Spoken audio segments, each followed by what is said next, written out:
பாவினான் உந்தன் கிருபைதான் என்னை ரட்சித்ததே, என்னை ரட்சித்ததே.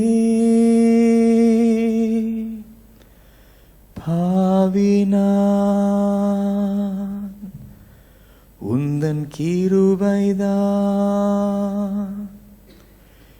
என்னை ரட்சித்ததே, என்னை ரட்சித்ததே. என் தேவனே இயேசுவே, பாவியை என்றும் தள்ளா நேசரே.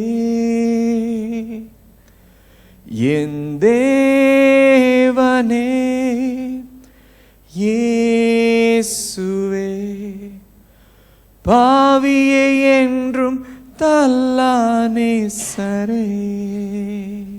ஒரு முறை சேர்ந்து பாடுவோமா? பாவினான் உந்தன் கிருபைதான் என்னை ரட்சித்ததே, என்னை ரட்சித்ததே. சொல்லும் பாவினான் உந்தன் கிருபைதான் என்னை ரட்சித்ததே, என்னை ரட்சித்ததே. என் தேவனே இயேசுவே, பாவியை என்றும் தள்ளா நேசரே. என் தேவனே இயேசுவே, பாவியை என்றும் தள்ளா நேசரே. பிதாவே, இந்த நாளில் நாங்கள் பாவ மன்னிப்பை குறித்து மீண்டுமாய் தியானிக்கும் பொழுது அது நாங்கள் கேட்ட வசனமாய் மாத்திரமே அல்ல, எங்களுடைய ஆவிக்குரிய வாழ்க்கைக்கு, நாங்கள் உம்மோடு நடக்கிற அந்த உறவுக்கு அஸ்திபாரமாய் உம்முடைய பாவ மன்னிப்பு இருக்கிறது என்றை அறிய உணர கிருபை செய்யுங்கப்பா. பரிசுத்த ஆவியானவர், பரிசுத்த ஆவியானவர் இந்த நாளில் எங்களுடைய இருதயங்களுக்குள்ளாய், எங்களுடைய எண்ணங்களுக்குள்ளாய், சிந்தைக்குள்ளாய், எங்களுடைய மனதை குழப்பத்திற்குள்ளாய் நடத்துகிற சகல காரியங்களையும் இயேசு கிறிஸ்துவின் நாமத்தில் ஆண்டவரை நீர் அமைதல் படுத்தி, கர்த்தருடைய ஆவியானவர் பேசுகிறதை நாங்கள் திட்டவட்டமாய் தெளிவாய் கேட்க கர்த்தர் கிருபை தருவீர் ஜெபிக்கிறோம். நம்முடைய பாதத்திற்குள்ளாய் எங்களை தாழ்த்தி அர்ப்பணம் செய்கிறோம். இயேசு கிறிஸ்துவின் நாமத்தில் ஜெபிக்கிறோம் எங்கள் நல்ல பிதாவே, ஆமென், ஆமென். கொஞ்சம் உற்சாகமா ஆமென் சொல்லுவோமா? இந்த நாளிலே நம் தேவனுடைய செய்தி குறிப்பிட்ட வகையிலே கர்த்தருடைய பாவ மன்னிப்பு, பாவ மன்னிப்பை குறித்து நாம் கவனிக்கும்படியாய், தியானிக்கும்படியாய் இது 4 பாகமாய் 4 வாரங்கள் தியானிக்க போகிறோம். Today we begin with the theme or the message on forgiveness of sins, and we will be looking at it for 4 consecutive Fridays. இந்த காரியமானது நமக்கு தெரிந்து இருக்க வேண்டியது என்று நினைக்கிறேன். I believe this is something that we all know. யாருக்கு தெரியாது? கிறிஸ்தவர்களுக்கு பாவ மன்னிப்பு மிகவும் முக்கியம். Alright, for Christians forgiveness of sins is very important. But what is forgiveness? மன்னிப்பு என்றால் என்ன? மன்னிக்கப்படுவது என்றால் என்ன? மன்னிப்பின் அனுபவம் என்றால் என்ன? What is forgiveness for us? நம்முடைய இந்த காரியத்தை பக்கத்தில் பார்த்து நீங்கள் யாராவது ஒரு ஆளு கேளுங்க. Just ask one person what is forgiveness. அவங்க பதில் சொல்லட்டும். ஹலோ, உங்களை தான் சொல்கிறேன், கேளுங்க. Just ask your neighbor, what is forgiveness? What is forgiveness to you? உங்களுக்கு மன்னிப்பு என்றால் என்ன? மன்னிப்பு என்றால் என்ன? மன்னிப்புக்கு alright? பதில் சொன்னாங்களோ இல்லையா எனக்கு தெரியாது. பிரசங்கத்தில் பதில் கிடைக்கும்னு விசுவாசிக்கிறேன். கர்த்தருடைய வார்த்தையிலிருந்து நிச்சயமாய் நமக்கு பதில் கிடைக்கும். மன்னிப்புக்கு விலை என்ன? What is the price of forgiveness? மன்னிக்கப்படுவதன் மூலமாய் அதனுடைய விலை என்ன? I remember recently I learned a very important lesson. ஒரு முக்கியமான ஒரு காரியத்தை ஆண்டவர் எனக்கு கற்றுக் கொடுத்தார். எப்பொழுது மற்றவர்கள் நம்மை மன்னிக்க முடியாமல் இருக்கிறார்களோ என்று நாம் போராடும் பொழுது, when people are unable to forgive us, or when we struggle to forgive others, அல்லது நாம் மற்றவர்களை மன்னிப்பதற்கு போராடும் பொழுது, மன்னிக்கணும்னு நினைப்போம், வாசிக்கும் பொழுது ஆண்டவர் உணர்த்துகிறார், the Spirit of God convicts us and we want to forgive, and then we struggle with that forgiveness. அந்த மன்னிக்க முடியாத தன்மையிலே நாம் போராடி கொண்டிருப்போம். அல்லது மற்றவர்கள் நம்மை மன்னிக்காததினால நம்மை முகம் பார்த்து பேச மாட்டாங்களே என்ற அந்த வேதனை. When people don't forgive us and they don't look at our faces and they don't talk to us, we feel the burden. ஐயோ ஏன் எதனால? And then you see how God forgives so freely. அப்பொழுது தேவன் நம்மை எப்படியாக இலவசமாய் அவர் மன்னிக்கிறார் என்று பார்க்கும் பொழுது, ஆண்டவரே ஆச்சரியமா இருக்கிறது உம்முடைய மன்னிப்பு என்று கற்றுக்கொண்டேன். I was just mesmerized with the ability that God has to forgive us so freely, and He forgets also. அதை மன்னிப்பது மாத்திரமே அல்ல, அதை மறந்து விடுகிறார். As far as the east is from the west, Tamil எப்படி சொல்வீங்க? கிழக்கு மேற்கு எவ்வளவு தூரம் இருக்கிறதோ அவ்வளவுக்கு அவ்வளவு தூரமாய் உங்களுடைய பாவத்தை எடுத்து போடுகிறேன். அதை இப்பயாவது ஆண்டவர் உங்கள்ட்ட சுட்டி காமிச்சிருக்கிறாரா? 20 வருஷத்துக்கு முன்ன நீங்க செஞ்ச பாவம். Has any time God has come and spoken to you about a sin that He has forgiven 20 years ago, and He comes and convicts and you say, no, you did this 20 years ago, you're very naughty, you know. அப்படி சொல்லி இருக்கிறாரா? நிச்சயமா இல்லை. We know that God is a forgiving God, but people will do that. மனிதர்கள் நிச்சயமா இந்த காரியங்களை செய்யக்கூடும். ஆனால் கிறிஸ்தவர்களுக்கு மாத்திரமே அல்ல, உலகத்தில் இருக்கிற எல்லாருக்கும் இந்த பாவ மன்னிப்பு, பாவ விமோச்சனத்தை தேடி செல்கிறார் என்று பார்க்கிறோம். Not only Christians but people all over the world are seeking to be forgiven. நம்ம கிறிஸ்துவ கூட்டங்களிலே பார்க்கும் பொழுது we have different practices or styles of seeking forgiveness. வித்தியாசமான பழக்க வழக்கங்கள் இருக்கிறது மன்னிப்பு பெற்றுக்கொள்வதற்கு. இப்போ இதில் பார்த்தீங்கன்னா என்ன தெரியுது உங்களுக்கு? What do you see? Confession box, பாவ மன்னிப்பு பெட்டி. இதை சில சபைகளிலே நாம் பார்க்கலாம். So some people believe that only when you go and confess your sin in that confession box with a person on the other side who's ordained, then only you can receive forgiveness of sins. சிலர் விசுவாசிக்கிறார்கள், நம்புகிறார்கள், இந்த பெட்டிக்குள்ளாய் போய் நம்முடைய பாவங்களை அறிக்கை செய்து அபிஷேகிக்கப்பட்ட ஒரு மனிதன் அந்த பக்கத்தில் இருந்து நம்முடைய பாவத்தை மன்னித்தால் தான் நமக்கு பாவ மன்னிப்பு உண்டு என்று நம்புகிறார்கள். But Christians have different other ways or forms that they believe their sins can be forgiven. கிறிஸ்தவர்களுக்குள்ளே கூட வித்தியாசமான பழக்க வழக்கங்கள் மூலமாக இந்த பாவ மன்னிப்பு உண்டாகும் என்று விசுவாசிக்கிறார்கள். ஒரு உதாரணம், some people believe that if you go to Israel and be baptized in the river Jordan, then your sins will be truly forgiven. நீங்கள் இஸ்ரவேல் தேசத்திற்கு சென்று யோர்தான் நதியிலே ஞானஸ்நானம் எடுத்தால்தான் முழுமையான ஒரு பாவ மன்னிப்பு கிடைக்கும் என்று சிலருடைய தவறுதலான நம்பிக்கைகளையும் பார்க்கிறோம். அதுல வித்தியாசமான பழக்க வழக்கங்களை சொல்லிக்கொண்டே போகலாம். I can continue on by saying different forms and practices. Some people feel when they have done something wrong, they will read the Bible. வேதத்தை வாசிக்க ஆரம்பிப்பார்கள். அந்த 10 அதிகாரம் வாசித்து முடிச்ச உடனே they feel good. My sins are less. நான் ஒரு 10 அதிகாரம் I read over 10 chapters and they have this feel good feel, then my sins has become less. This is works. இவைகள் எல்லாம் செயல்கள். ஆதி இடைக்காலத்தின் அதாவது திருச்சபையில் மார்ட்டின் லூத்தர் அவர்களுடைய காலகட்டங்களிலே penance என்ற ஒரு செயல் இருந்தது. There was an act of what we call penance, penitential acts.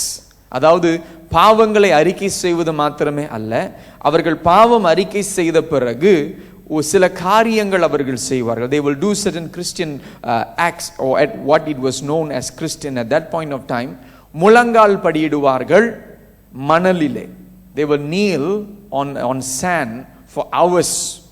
முழங்காலிலே அவர்கள் மாடிப்படி ஏறி இறங்குவார்கள். They will walk on their knees to climb up and down the staircase. They think by doing that they will receive God's forgiveness. இவைகள் செய்கிறதின் மூலமாய் மற்றவர்கள் என்ன செய்து எடுத்துக் கொள்வார்கள் என்றால் அந்த சவுக்கை எடுத்து அடித்துக் கொள்வார்கள் தங்களுடைய சரீரத்தை. Some of them will take the, what do you call that, the whip, and they will whip themselves thinking that God, please forgive my sins, please forgive my sin. பாவ மன்னிப்புக்காக கிறிஸ்தவர்கள் மத்தியில கூட எவ்வளவு பழக்க வழக்கங்கள் செயல்கள் இருக்கிறது என்று பார்க்கிறோம். Within Christians they think that, oh okay, if I come and do, எப்படி இருக்கிறேனோ எப்படி வாழ்கிறேனோ, ஞாயிற்றுக்கிழமை நான் ஒரு கம்யூனியன் டைம்ல சேர்ந்து வைன் வேஃபர் எடுத்துட்டா என்னுடைய பாவங்கள் மன்னிக்கப்பட்டது. Some have this belief, it doesn't matter how I live my life through that week, but as long as I'm there on time just for the holy sacrament, holy communion, and I take the wine and the wafer, I'm clean already, my sins are forgiven. See how we are so misconstrued with our understanding of forgiveness. பாவ மன்னிப்பை குறித்ததான நம்முடைய எண்ணங்கள் எவ்வளவு தவறுதலா இருக்கிறதுன்னு பார்க்கிறோம். அது மாத்திரமே இல்ல, உலகத்தார் மத்தியில் பார்க்கும் பொழுது அவர்களுக்குள்ளும் வித்தியாசமான கருத்துகள் அபிப்பிராயங்கள் இருக்கிறது. Brother distortion. All right, when we see the belief system, ஒரு சகோதரர் சந்திச்சேன். I saw young this man, he was a businessman, he has a shop, அவருக்கு ஒரு கடை இருக்கிறது. அவரிடத்துல சும்மா நிறைய முறை பார்த்து பேசுவோம், சபைகளிலே பார்த்து பேசும் பொழுது அவர் விசுவாசி அல்ல. அவரிடத்துல பார்த்து பேசும்பொழுது அவர் சொன்ன பேசிக்கிட்டு இருக்கும்போது அவருடைய விசுவாச காரியத்தை குறித்து பேச ஆரம்பித்தார். அப்போ அவருக்கு ஒரு பழக்கம் இருக்கிறது. என்ன பழக்கம்னா, புறாவுக்கு சாப்பாடு கொடுப்பார். He feeds pigeons. நிறைய புறாக்கள் அந்த இடத்துல அவர் சாப்பாடு கொடுப்பார். அவர் சொன்னார், இதுக்கெல்லாம் நல்லது செய்யும் பொழுது நமக்கு என்ன நடக்கும், நம்மளுடைய பாவங்களுக்கெல்லாம் பிரச்சனை இல்லை அப்படின்றார். So he believes by feeding the pigeons his sins are all taken care. He is doing good. இந்த பிள்ளைங்களுக்கெல்லாம் நல்லது செய்கிறோம் அப்படின்னாரு. We are doing good for these children. Pigeonsலாம் அவருக்கு children மாதிரி. And some people think, okay, if I go and bathe in certain river, my sins will be forgiven. இந்த குறிப்பிட்ட நதிகளுக்கு போய் நான் அந்த ஸ்நானம் பண்ணால் என்னுடைய பாவங்கள் மன்னிக்கப்படும். அப்ப வித்தியாசமான வழிகளிலே பாவ மன்னிப்பு உண்டாகும் என்று விசுவாசிகள் மாத்திரமே அல்ல, உலகத்தாரும் தேடி ஓடிக்கொண்டிருக்கிறார்கள். There are many ways that people are going and seeking for forgiveness. So today we need to ask, should Christians pray for the forgiveness of their sins? கிறிஸ்தவர்கள் தங்களுடைய பாவங்களுக்காக அவர்கள் ஜெபிக்க வேண்டுமா? பாவ மன்னிப்புக்காக ஜெபிக்க வேண்டுமா? கிறிஸ்தவர்கள் மத்தியிலே கூட சில போதனைகள் இருக்கிறது. There are some new teachings that are coming around. We probably would have heard of it, where they say once you are saved, all your past sins and future sins are forgiven. உண்மையான போதனைங்க. It's a hyper grace theology. Right? They say என்ன சொல்கிறார் என்றால், நீங்கள் கிறிஸ்துவை ஏற்றுக்கொண்ட உடனே நீங்கள் முன்னே செய்த பாவங்கள் மாத்திரமே அல்ல, அடுத்த வருஷம் செய்யற போகிற பாவம் கூட மன்னிக்கப்பட்டுருச்சு. அட்வான்ஸ் பேமெண்ட் ஆண்டவர் செஞ்சிட்டார். உண்மைதான், பாவ மன்னிப்பு உண்டு, கிறிஸ்துவுக்குள் உண்டு. There is forgiveness of sins, but it gives us the license to sin. It motivates people to sin rather than to repent. அவர்கள் தொடர்ச்சியாய் பாவம் செய்வதற்கு ஒரு தூண்டுகோலாய் அது இருக்கிறதை மாத்திரமே அல்லாமல், அது மனம் திரும்புதலுக்கு ஏற்ற விதமாய் அந்த காரியங்கள் நம்மை நடத்தவில்லை. அப்ப இன்றைக்கு நாம் 4 வாரமாய் தியானிக்க போகிற பகுதி 1 யோவான் 1ஆம் அதிகாரம் 8வது வசனத்திலிருந்து 10வது வசனம் வரை. 1ஆம் அதிகாரம் மேலோட்டமாய் நாம் கவனிக்க போகிறோம். அந்த 8வது வசனத்திலிருந்து 10வது வசனம் வரை நாம் தியானிக்க போகிறோம். We're going to be meditating from 1 John chapter 1 verses 8 to 10. 1 யோவான் 1ஆம் அதிகாரம் 8லிருந்து 10 வரை. நான் ஆங்கிலத்திலே வாசிக்கிறேன். If we say that we have no sin, we are deceiving ourselves and the truth is not in us. If we confess our sins, he is faithful and righteous to forgive us our sins and to cleanse us from all unrighteousness. If we say that we have not sinned, we make him a liar and his word is not in us. ஒருவர் தமிழ்ல வாசிக்க கேட்போம். நமக்கு பாவம் இல்லை என்போமானால் நம்மை நாமே வஞ்சிக்கிறவர்களாய் இருப்போம், சத்தியம் நமக்குள் இராது. 9:10 நம்முடைய பாவங்களை நாம் அறிக்கையிட்டால் பாவங்களை நமக்கு மன்னித்து எல்லா அநியாயத்தையும் நீக்கி நம்மை சுத்திகரிப்பதற்கு அவர் உண்மையும் நீதியும் உள்ளவராயிருக்கிறார். நாம் பாவம் செய்யவில்லை என்போமானால் நாம் அவரை பொய்யராக்குகிறவர்களாயிருப்போம், அவருடைய வார்த்தை நமக்குள் இராது. ஆமென். So 1 John chapter 1 8 to 10.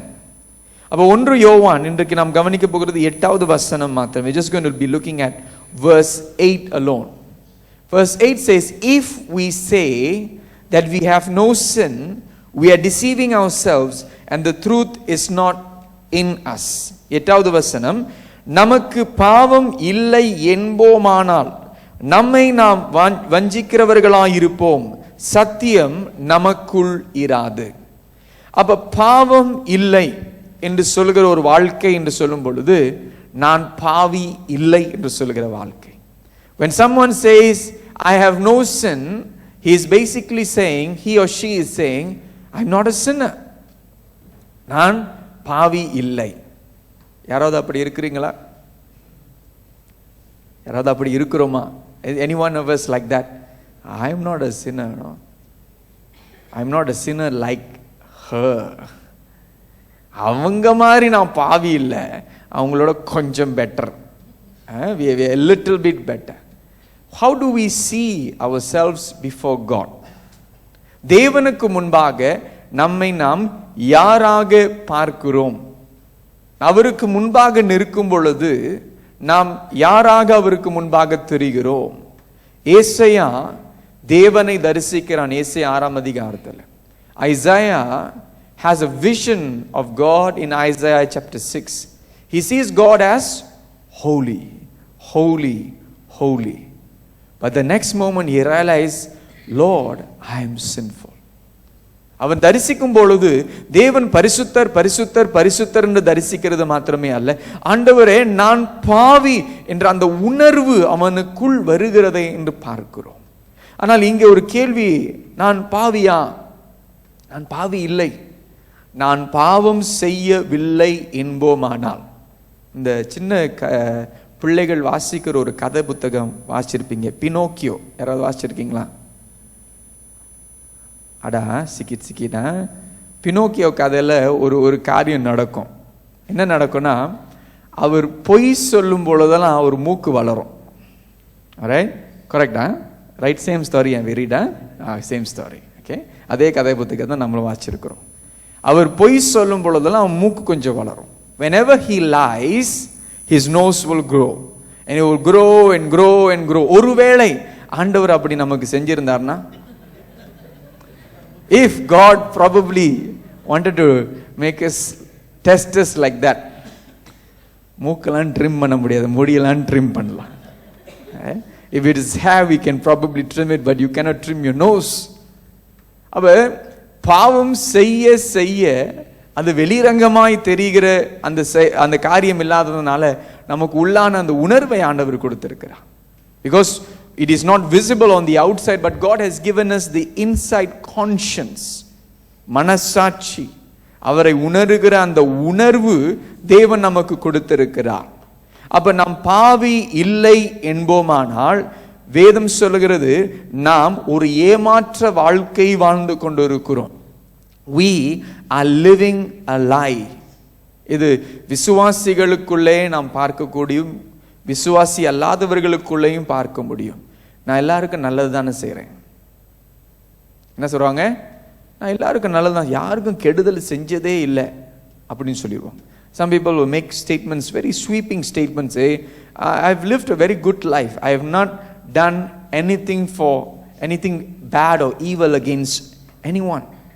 நானா என் தனி வாழ்க்கை, என் குடும்பம் அப்படி தான் இருந்தேன், யாருக்கும் கெடுதல் செய்யவே இல்லைங்க அப்படின்னு சொல்லுவாங்க. அப்போ சொல்லாமல் என்ன சொல்லுகிறார்கள்? நான் பாவம் செய்யவில்லை. They say, I never did any evil acts against anyone, and indirectly they are making and implying that I have not lived a sinful life, I'm not a sinner. How can you categorize me? How can the gospel and the Bible categorize me as a sinner? எப்படி வேதம் சுவிசேஷம் என்னை பாவியாக பார்க்கிறது என்று பார்க்கிறோம். அப்போ அதே நேரத்தில் நம்ம சுவிசேஷம் சொல்லும் பொழுது இதுதான் ஆரம்பமாக இருக்கக்கூடிய ஒரு காரியம், ஆரம்பத்தில் ஒரு முக்கிய பங்காய் இருக்க வேண்டிய அவசியம். When we share the gospel, this is the truth that needs to be told. We cannot just brush it off and say, Jesus loves you, come to church. இயேசு உன்னை நேசிக்கிறார், சபைக்கு வா. அது மாத்திரமா? அவ்வளவுதானா? முடிஞ்சா? சர்ச்சுக்கு வர ஆரம்பிச்சிட்டாங்க. ஓகே, இயேசு எதற்காக மரித்தார்? Why did Jesus die? அந்த உண்மை வெளிப்பட வேண்டும் என்ன வேதம் சொல்கிறது. ரோமர் 3:23, in Romans chapter 3 verse 23, the Bible says, for all have sinned and fall short of the glory of God. ரோமர் 3:23 எடுத்தவர் வாசிக்கலாம். யாருமா? உங்களை தான் சொல்றாங்க அவங்க. எல்லாரும்னா இங்க இருக்கிறவங்க மட்டுமா?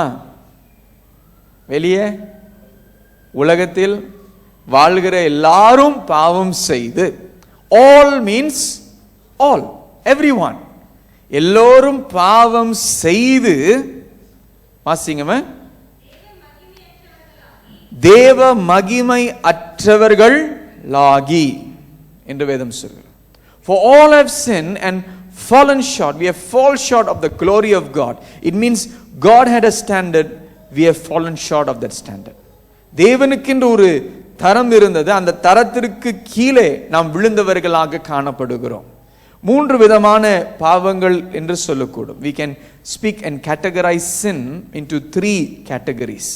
இன்றைக்கு நாம் பாவம் செய்யவில்லை என்போம், ஆனால் இந்த 3 விதமான பாவங்களை நிச்சயமாகவே ஏதாவது ஒரு வகையில் செய்திருக்க கூடுமோ என்று சிந்திக்க வேண்டும்.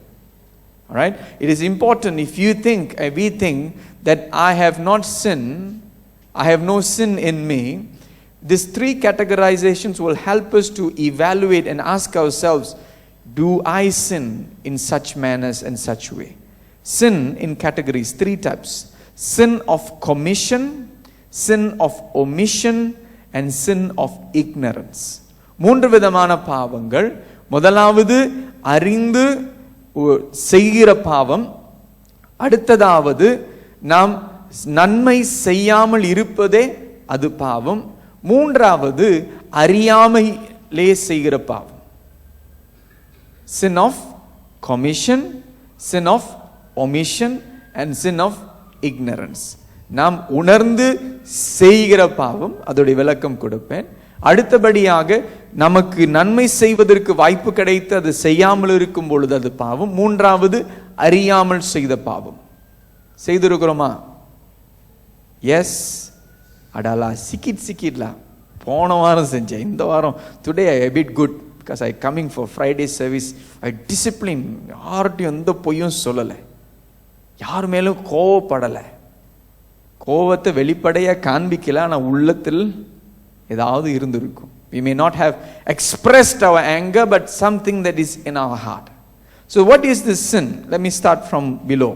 கீழிருந்து ஆரம்பிக்கிறோம். Sin of ignorance. அறியாமல் செய்கிற பாவம்.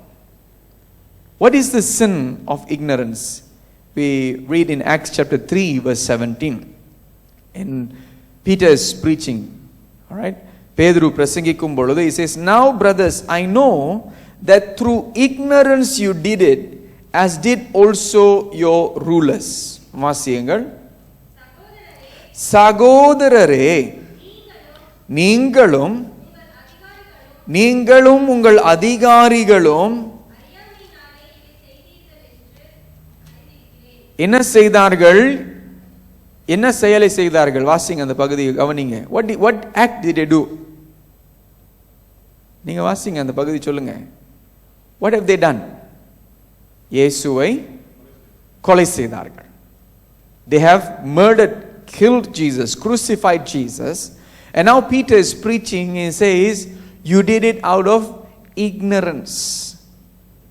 என்றால் தலைவர்கள் சொன்னாங்க, கூட்டத்தோடு கூட்டமாய் இவர்களும் அவரை சிலுவையில் அறையுங்கள் என்று சொல்லிவிட்டார்கள்.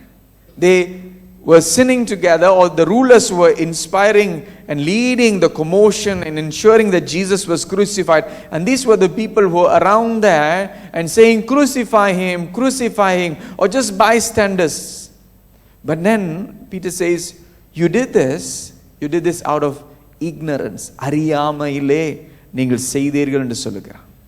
But as you do it out of ignorance, does that excuse us? அறியாமை நாளே செய்ததினாலே அதனால நாம் அந்த பாவத்திலிருந்து தவிர்த்து கொள்கிறோமா? நீங்க ஏதாவது பாவம் அறியாமை செய்திருக்கிறீங்களா? Have you committed any sin out of ignorance? பாவம்னே அது தெரியாதுங்க அந்த நேரத்தில், அந்த காலகட்டங்க. Alright, those days I didn't know sin, that was sin. Alright, வாலிப நாட்களில் இந்த சைனீஸ் ஃபுட் வந்து ரொம்ப விரும்பி சாப்பிடும். அதில் வந்து இந்த ரத்தம், பண்டி ரத்தம் தெரியுங்களா, அது வந்து ரொம்ப விரும்பி சாப்பிட்ட நாட்கள் உண்டு. ஆனால் ஆண்டவரை ஏற்றுக்கொண்ட பிறகு, ரட்சிக்கப்பட்ட பிறகு ரத்தம் சாப்பிடுவது அது பாவம், ஆண்டவருக்கு விருப்பம் இல்லாத ஒரு காரியம் என்று உணர ஆரம்பித்தேன். In the younger days before accepting the Lord, we used to enjoy eating blood. But accepting the Lord, then you read the scriptures, then you realize, oh, this is wrong, this is not right, this is against scripture. So you did out of ignorance, now you know. What do I say? What do I do? அப்ப அறியாமை செய்த பாவம், இப்பொழுது அது பாவம் என்று உணர்த்தப்படுகிறேன், தவறு என்று தெரிகிறது, என்ன செய்ய வேண்டும்? ஆண்டவர் வந்து கணக்காக்கிட்டாரு. The Lord will not take that into account. He will ignore. Because I did it out of ignorance, He will ignore. நான் அறியாமை செய்ததனால அவரும் அதை கண்டுக்காமல் போவார் என்று சொல்லவே முடியாது. என்றால் 3:17 பேதுரு சொல்லுகிறார், நீங்கள் அறியாமை செய்தீர்கள். 19வது வசனத்தில் சொல்லுகிறார், in verse 19 he says, repent and turn back so that your sins may be wiped out. வாசியுங்கள். ஆனபடியினாலே கர்த்தருடைய சன்னிதானத்திலிருந்து வரும்படிக்கும்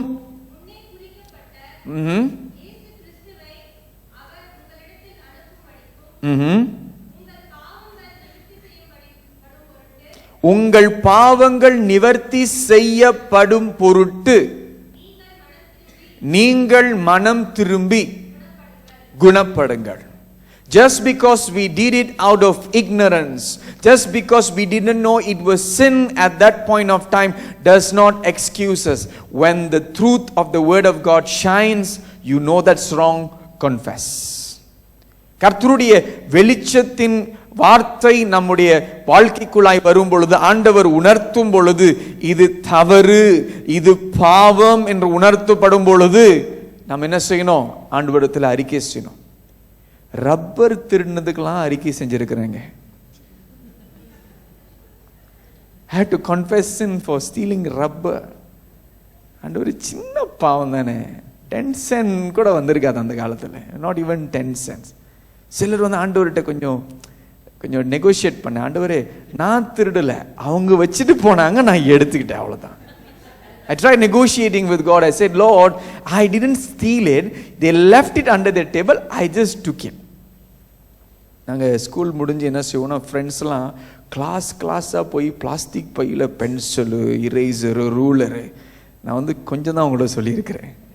அவ்வளோ செஞ்சது தான் ஆண்டவர் பார்த்துருக்கிறார். ஒரு பென்சில் ஒரு ரூலர் எடுத்திருந்தா கூட மன்னிச்சிருப்பாருன்னு நினைக்கிறேன். நிறைய எடுத்ததுனால ஆண்டவர் சொன்னா இதெல்லாம் முடியாதுப்பா. அப்போ ஒரு ஃபன், அது பாவமாக தெரியல, ஒரு சந்தோஷமான ஒரு ஃப்ரெண்ட்ஸோட செய்கிற ஒரு காரியமாக தெரிஞ்சது. Those days it looks like just a fun activity with my friends. But later on they say, you're wrong. You took something that is not yours. உன்னுடையது இல்லாததை நீ எடுத்தாய். இது பாவம், செய்யாத. Don't do this anymore. So the sin that we commit out of ignorance, when the Lord convicts and reveals it, confess.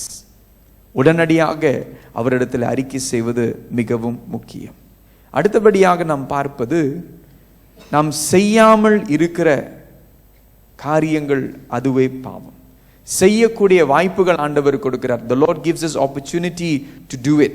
So James chapter 4 verse 17, யாக்கோபு 4ஆம் அதிகாரம் 17வது வசனம், therefore to him who knows to do good and does not do it, to him it is sin. வாசியுங்கள். ஆதலால் ஒருவன் நன்மை செய்ய அறிந்தவனாய் இருந்தும் அதை செய்யாமல் போனால் அது என்னவா இருக்கும்? பாவம். This is another categorization of sin. Sin of omission. நன்மை செய்ய வாய்ப்பு கிடைக்கிறது. We get an opportunity to do good. We get an opportunity to be a blessing. We get an opportunity to be an instrument of God. நன்மை செய்வதற்கு, தேவனுடைய கருவியாய் இருப்பதற்கு, தேவனுடைய ஆசீர்வாதமாய் அந்த இடத்தில் இருப்பதற்கு தேவன் ஒரு வாய்ப்பினை கொடுக்கும் பொழுது அதை நாம் செய்யாமல் போகும் பொழுது என்னவாது? நீங்க சொல்லுங்க, பைபிள் என்ன சொல்லுது? sin. No two ways about it. No, it doesn't say it's an error. அது ஒரு தவறு என்ற வார்த்தை கூட பயன்படுத்தாமல் அது பாவம் என்று கர்த்தருடைய வார்த்தை சொல்லுகிறது. So the sin of omission. நாங்கள் குற்றம் செய்து, ஆண்டவரே உமக்கு பாவம் செய்த காரியத்தை மாத்திரமல்ல, உமக்கு நாங்கள் செய்யக்கூடிய நன்மை, உமக்கு செய்யக்கூடிய அந்த காரியங்கள் நாங்கள் செய்யாமல் போகும் பொழுதும் அதுவும் பாவம் என்று சொல்லுகிறார். நல்ல சமாரியர் கதையில் ஒரு மனுஷன் கல்லறால் அடிக்கப்படுகிறான். A man is beaten up in the story of the Good Samaritan. 3 people pass by. Alright? 3 நபர்கள் அங்கே கடந்து வருகிறார்கள். ஒருவர் உதவி செய்கிறார். ஆனால் அந்த அடுத்த 2 பேர் அவர்கள் செய்த பாவம் என்ன? What was the sin that the other 2 priests and the Levites committed? அவங்க தான் அடிச்சு போட்டாங்களா? அவங்க தான் திருடினாங்களா? அந்த கூட்டத்தை அனுப்புனது அவங்களா? Were they the one who beat up this man? Were they the ones who robbed this man? No. It's just that they passed by quietly. Buat tatau saja. என்ன செய்தார்கள்? அப்படியே தாண்டி போகும் பொழுது கண்டுக்காமலே தெரியாமலே போனது தான் அவங்களுடைய பாவமே. They just ignored the situation. They omitted an opportunity that God gave in that parable.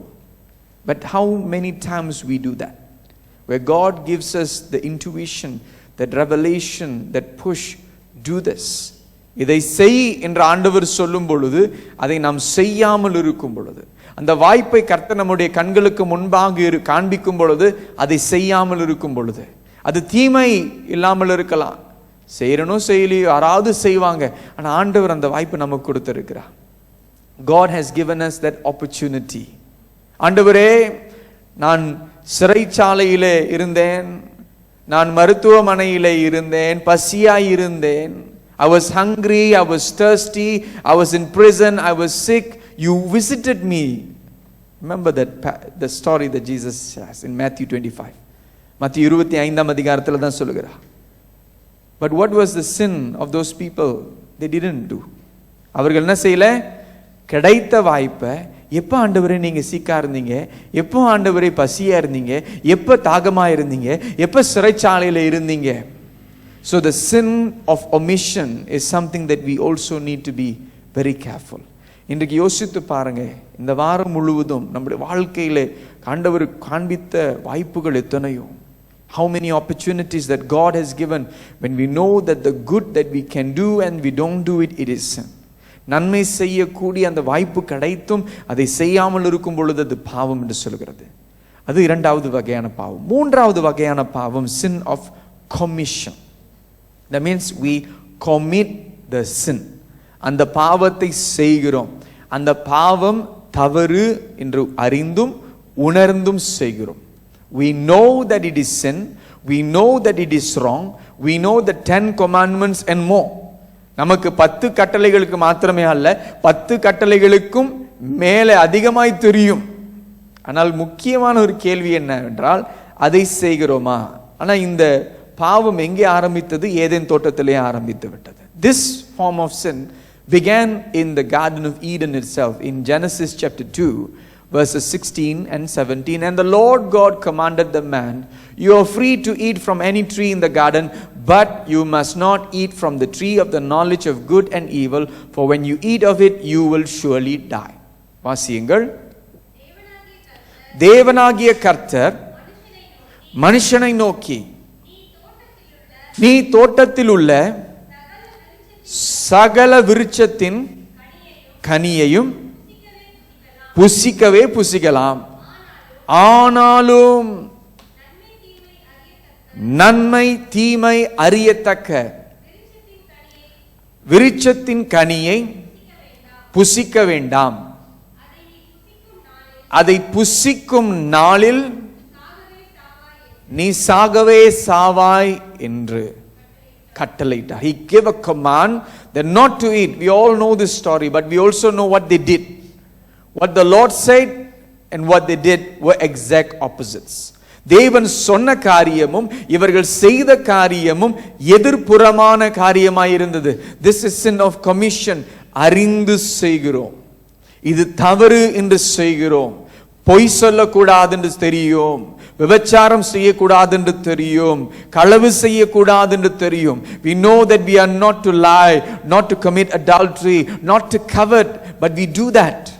Maybe some of us are very good at masking it and not revealing it outside. நாம் சில வேளைகளிலே நாம் செய்கிற பாவங்களை அழகாய் அப்படி மூடி மறைத்து மற்றவர்களுடைய கண்களுக்கு தெரியாதபடிக்கு அழகாய் மூடி மறைக்கக்கூடியவர்களாய் இருப்போம். ஆனால் நம்முடைய உள்ளத்தில் அந்த பாவம் செயல்பட்டு கொண்டிருக்கிறது. The sin is actively at work in our hearts. So we need to be careful how many times we have deliberately disobeyed the voice of the Lord. எத்தனை முறை தேவனுடைய சத்தத்தை நாம் ஒரு deliberately எப்படி சொல்லுவீங்க தமிழ்ல? தெரிந்தே, நாம் அறிந்தே அவருடைய வார்த்தைக்கு எதிர்ப்புறமாய் செய்து கொண்டே இருக்கிறோம். தப்புன்னு தெரியும், பாவம்ன்று தெரியும், ஆனால் அதை செய்து கொண்டே இருக்கிறோம். இதுதான் ஆண்டவருடைய வார்த்தை சொல்கிற sin of commission. தெரிந்தே செய்கிற பாவம், அறிந்தே செய்கிற பாவம். இப்படிப்பட்ட பாவங்கள் எபிரேயர் 10:26 சொல்கிறது.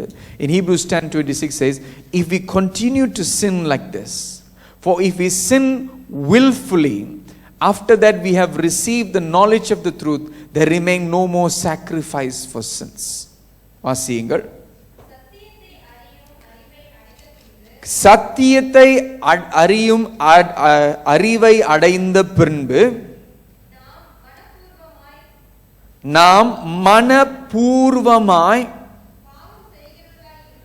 பாவம் செய்கிறவர்களாய் இருந்தால் பாவங்களின் நிமித்தம் செலுத்தத்தக்க வேறே ஒரு பலி இனி இராமல் நியாய தீர்ப்பு வரும் என்று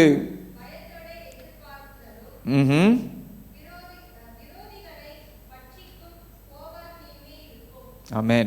26, 27 வரை வாசித்தீங்க. You read 26 and 27. Let me read that in my translation. For if we go on sinning deliberately, wholeheartedly, after receiving the knowledge of the truth, there no longer remains a sacrifice for sins, but a fearful expectation of judgment and a fury of fire that will consume the adversaries. தெரிந்தே மனப்பூர்வமாய் மீண்டுமாய் பாவம் செய்து கொண்டிருப்போம். நம்ம நினைப்போம், ஐயோ பாவம் செஞ்சிட்டோம், ஆண்டவர் தண்டிச்சிருவாரா? ஒரு நாள் பார்ப்போம், ஒன்றும் நடக்கலை. 2 நாள் பார்ப்போம், ஒன்றும் நடக்கலை. When we commit a sin, we have that fear, a little bit of fear for the Lord, and we look forward, God, would you punish me for this? We wait 1 or 2 days, ஒரு வாரம் ஆச்சு, ஒன்றும் நடக்கலை. ஓகேலா, lepas. We think we escape. ஆனா தேவன் பொறுமை உள்ளவராய் இருந்தாலும் அவருடைய நியாய தீர்ப்பு கோபாக்கினை நம்மை சிட்சிக்கும்படியே கடந்து வரும். Even as the Lord is patient in dealing with us, but his judgment, his discipline will come and meet us if we continue on deliberately, again knowing that it is wrong, knowing that it is evil, but we justify it.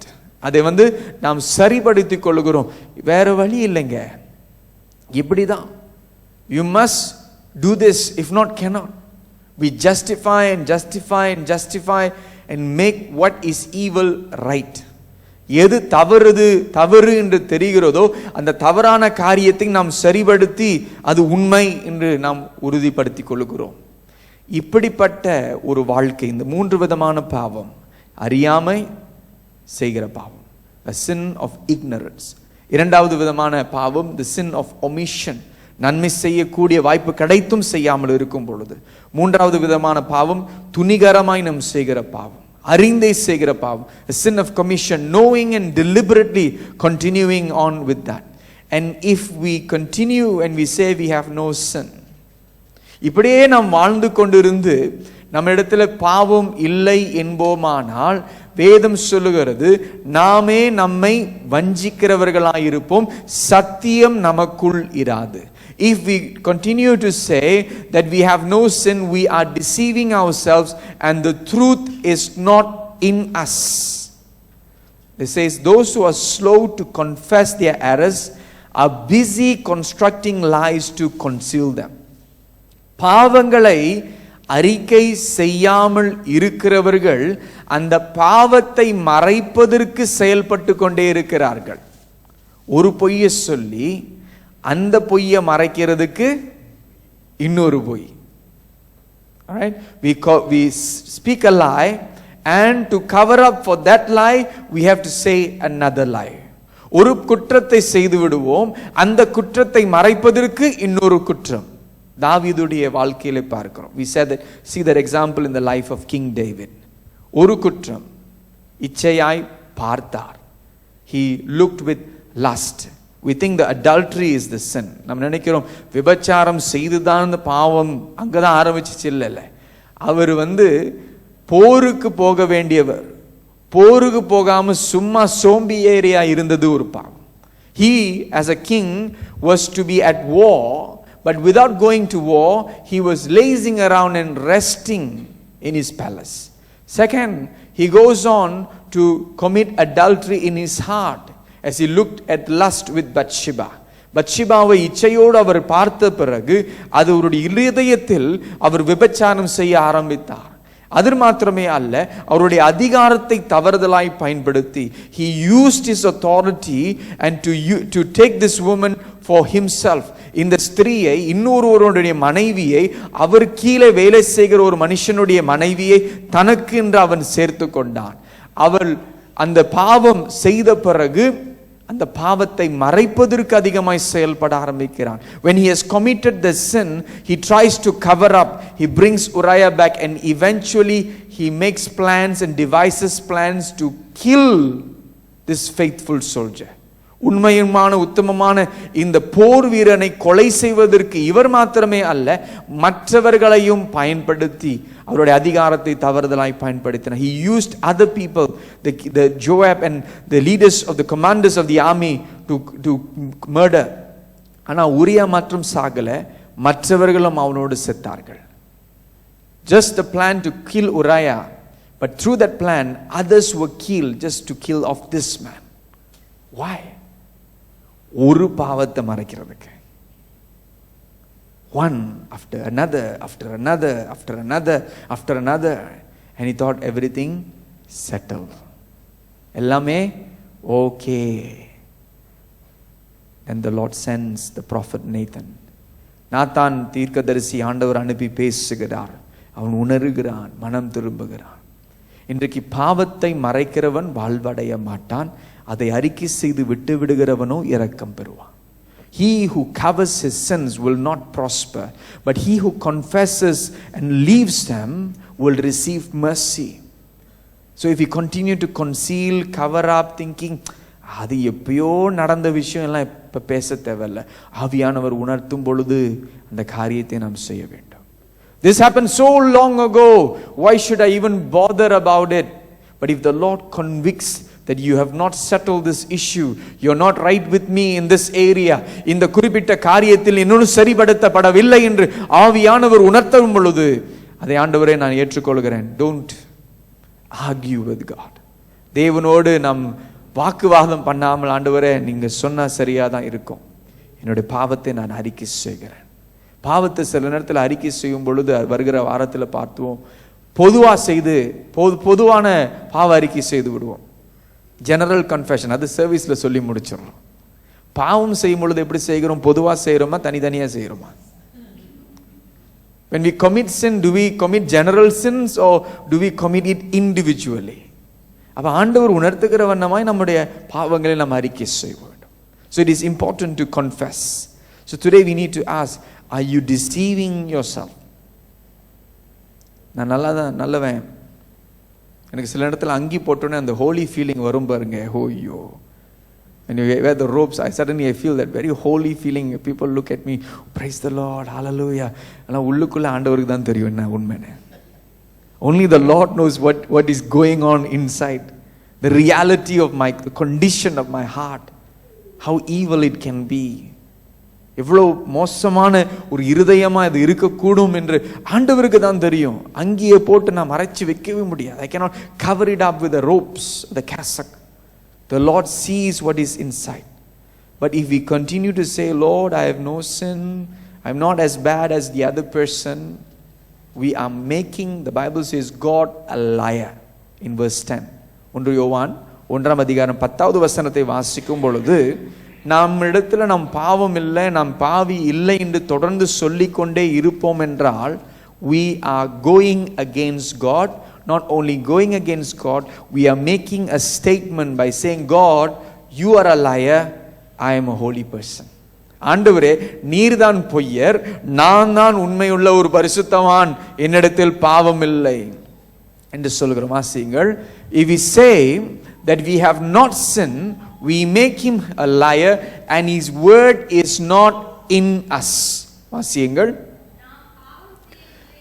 நாம் பாவம் செய்யவில்லை என்போமானால் நாம் அவரை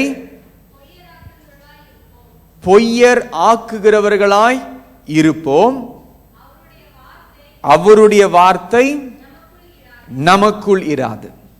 If we say, no Lord, I am not that bad, Lord, I've been a Christian for 20 years or 30 years or 40 years, I at least there must be some good points I have received, God. ஆண்டவரே, நான் 20, 30, 40 வருஷமாய் கிறிஸ்துவனாய் இருக்கிறேனே, நிச்சயமாய் நிறைய காரியம் நல்லது செஞ்சிருக்கிறேனே, அப்ப அதெல்லாம் கழிச்சிக்கிங்க. ஆண்டவர் கர்மா செய்கிறவர் அல்ல. Right? God is not a God of karma where he minuses all the bad things. He's a God who wants to forgive. மன்னிக்க விரும்புகிற கர்த்தர். ஆனால் மன்னிப்பதற்கு முன்பே முதல் படி, first step is we must what? Admit.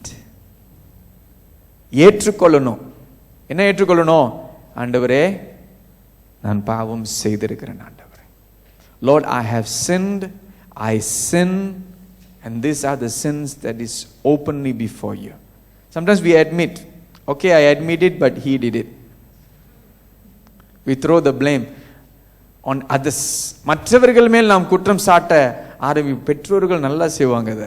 என் பையன் நல்லவன் தான், அவன் கூட சேர்றவங்க தான் சரியில்லை அப்படின்னு சொல்லிடுவோம். Alright? So we say, my son is a good boy, but the people he's mingling with, they are the problem. Our children are always angels for us.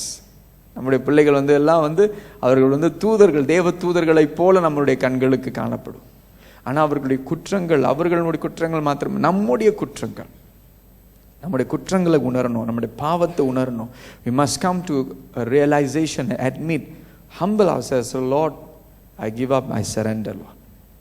உமக்கு முன்பாக என்னை தாழ்த்துகிறேன். Say, Lord, I did it. நான் தான் செஞ்சேன் ஆண்டவரே, நான் தான் அப்படி சிந்திச்சேன், நான் தான் அப்படி பார்த்தேன், நான் தான் அப்படி வதந்தியான காரியங்களுக்கு செவி கொடுத்தேன், இன்றைக்கு நம்முடைய பாவங்கள் வந்து சிந்தையிலே, கண்களிலே, வார்த்தையிலே மாத்திரமே அல்ல, விரல்லையும் ரொம்ப நடக்குது. நம்ம டைப்பிங் பண்ணி என்னென்னமோ அனுப்புகிறோம். உண்மையோ தப்போ எல்லாத்தையும் அனுப்பி விடுறது. Alright? We also commit sins not only with our thoughts, with our ears, with our hearing, with our speech, but with our fingers also today. We send out so much of rumors and things which are not verified, and we say, oh, spread fear into the hearts of people. We commit sin in that manner. பாவத்தை நாம் அதன் மூலமாய் செய்கிறோம். இன்றைக்கு ஆண்டவருக்கு முன்பாக, ஆண்டவரை நான் தான் செய்தேன், நான் ஒரு பாவி, நான் ஒரு பாவியாய் உமக்கு முன்பாக இருக்கிறேன். Lord, I stand before you as a sinner. But when we do this first step, is a step of humility. நம்மை தாழ்த்துகிற ஒரு செயலாய் காணப்படுகிறது. நம் பாவம், நம்மிடத்தில் பாவம் இல்லை என்போமானால் நாம் நம்மை வஞ்சிக்கிறவர்களாய் இருக்கிறோம். சத்தியம் நம்மிடத்தில் இராது. If we say we have no sin, we deceive ourselves and the truth is not in us. And if we continue saying, we make God a liar. But today, if we will just open our hearts to the Holy Spirit, பரிசுத்த ஆவியானவருக்கு நம்முடைய இருதயத்தை திறந்து கொடுத்து, ஆண்டவரே, என்ன பாவம் என்னிடத்தில் உண்டோ, துணிகரமான பாவம் என்னிடத்தில் உண்டோ எனக்கு காண்பீங்கப்பா. Lord, show me where I have presumptuous sins, O Lord, deliberate sins that I'm committing, not even realizing those are actually sins. இவைகளெல்லாம் பாவம் என்று உணராமலே நான் செய்து கொண்டிருக்கிறேன். அதை உணர்த்துங்கப்பா. Help me, teach me to understand. நம்முடைய தலை வணங்கி கொஞ்ச நேரம் அமைதலாம் இருந்து ஆவியானவருக்கு அப்படியே அந்த நேரத்தை கொடுப்போம். Just surrender this time to the Spirit of God. Speak to the Lord and say, Lord, show me, reveal to me. ஆண்டவரே, காண்பியும், எனக்கு வெளிப்படுத்துங்க ஆவியானவரே.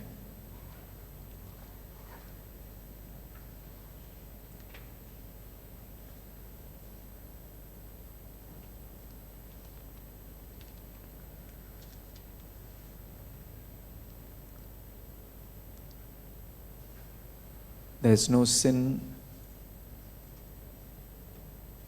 grievous enough for the Lord to push you away. The Lord desires to embrace you in repentance. மனம் திரும்புதலின் மூலமாய் கர்த்தர் நம்மை ஏற்று கொள்ள விரும்புகிறார். எந்த பாவமாக இருந்தாலும் அவரை நம்மை உதறி தள்ளுவதற்கு விரும்பவில்லை. இன்றைக்கு கர்த்தர் நம்மை தேடுகிறார். The Lord is seeking us. It's not the words of man, but it is the conviction of the Holy Spirit. பரிசுத்த ஆவியானவருடைய உணர்வு, உணர்த்துதல்.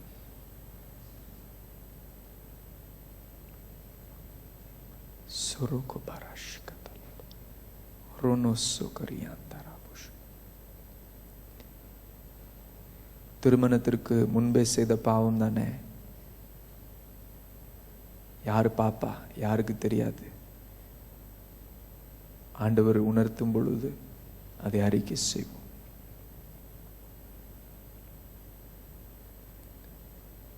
நானா எனக்குள்ள தானாவே யோசிச்சதுக்கு தானே யாருக்குமே தெரியாது, அதையும் அறிக்கை செய்யணும். Maybe sins that you've committed long time ago, but as the Spirit of God convicts, just confess. The sin that brings baggages, சில பாவங்கள் நம்முடைய வாழ்க்கைக்குள்ளாக சில பாரமான காரியங்களை கொண்டு வருகிறது, கட்டுகள் கொண்டு வருகிறது. Some sins bring bondages into our lives. The Lord just wants us to set us free. கர்த்தர் நம்மை விடுவிக்க தான் விரும்புகிறார்.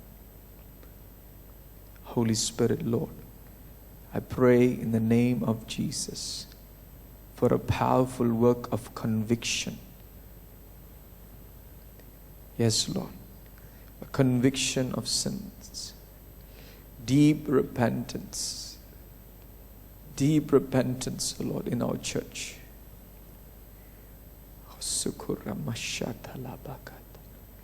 ஒரு ஆழமான ஒரு மனம் திரும்புதல் எங்களுடைய திருச்சபைக்குள் உண்டாக்குங்கப்பா.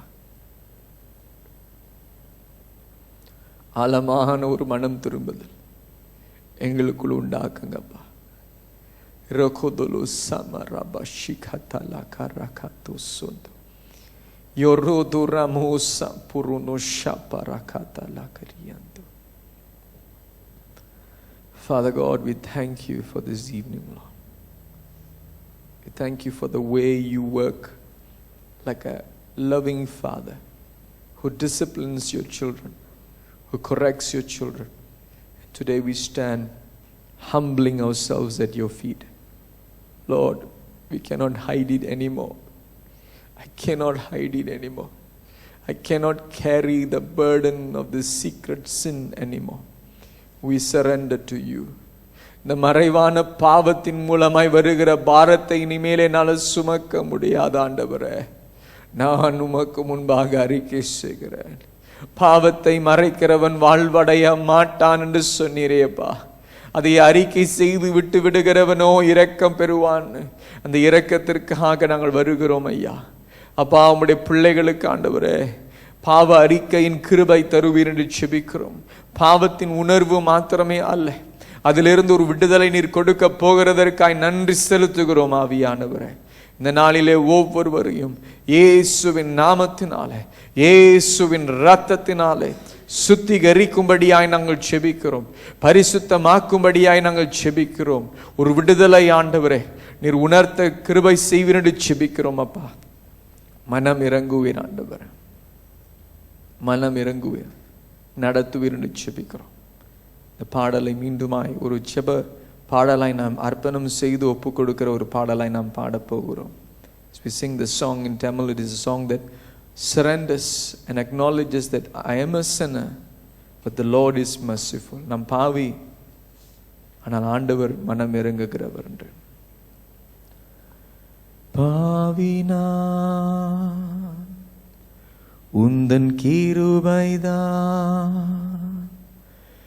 என்னை ரட்சித்ததே, என்னை ரட்சித்ததே. சொல்லுவோமா? பாவினா உந்தன் கிருபைதான் என்னை ரட்சித்ததே, என்னை ரட்சித்ததே.